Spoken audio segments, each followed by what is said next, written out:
वालेकुम स्टूडेंट, ये है दीन कैमरी स्कूल सिस्टम और मैं हूँ शुगुफ्ता आशिक। आज का मेरा जो लेक्चर है आपके साथ उर्दू का, वो है चौथा लेक्चर।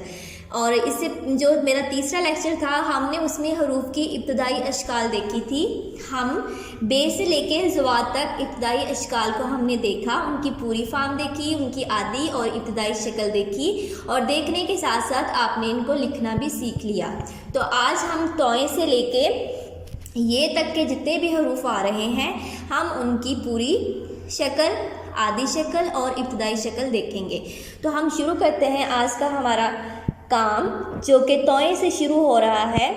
तोए की देखें, आपको तीनों फॉर्म जो है वो एक जैसी ही नज़र आ रही हैं। सबसे पहले तोए की फुल फॉर्म भी फुल ही है तोए, उसके बाद उसकी जो आदि फॉर्म है वो भी तोए फुल है, और नेक्स्ट जो उसकी इब्तदाई शक्ल है उसमें भी तोए फुल लिखा हुआ है। इसका मतलब ये है कि तोए की ये तीनों वाली फॉर्म, जो तीनों अशकाल हैं, वो एक जैसी ही रहेंगी।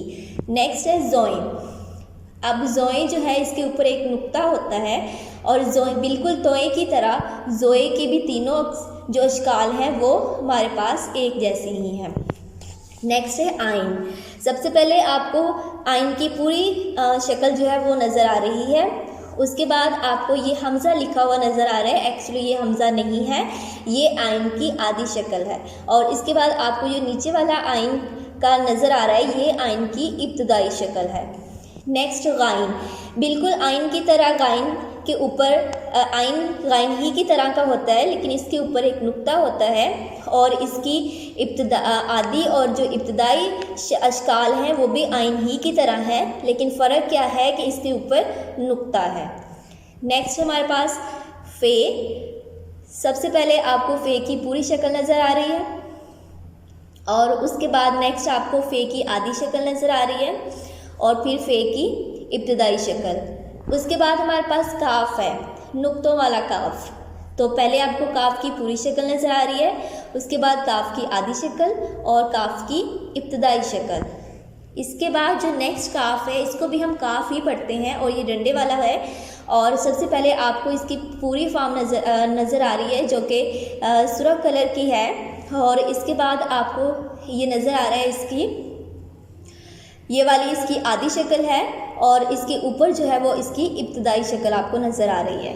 इसी तरह नेक्स्ट हमारे पास गाफ है।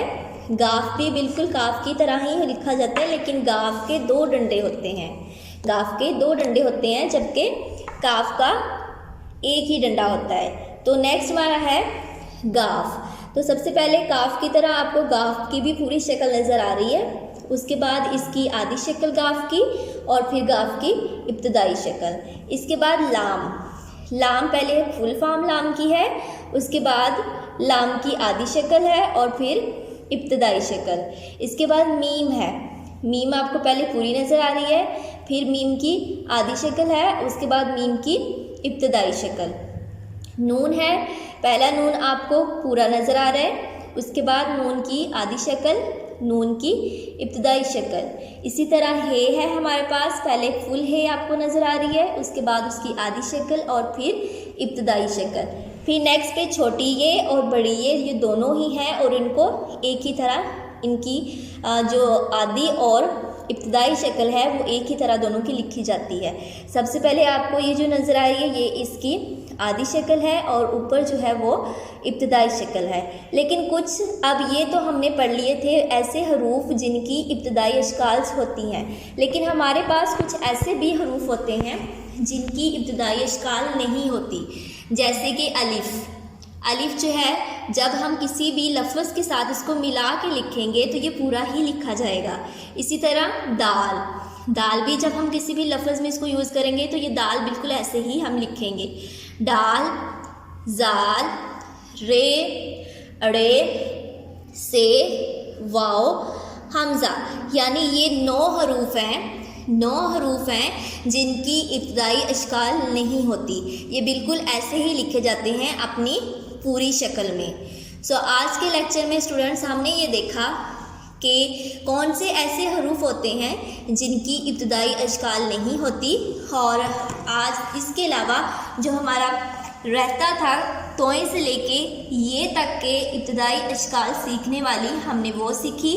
आपने ये करना है कि अब आपने तोए से लेके ये तक जितने भी हरूफ हमने पढ़े हैं, देखे हैं, उन सब की आपको ये तीनों अश्काल आनी चाहिए। आपने इसकी लिखने की भी प्रैक्टिस करनी है। तो हम मिलेंगे अपने नेक्स्ट लेक्चर में। तब तक के लिए अपना ख्याल रखिएगा। अल्लाह हाफिज़।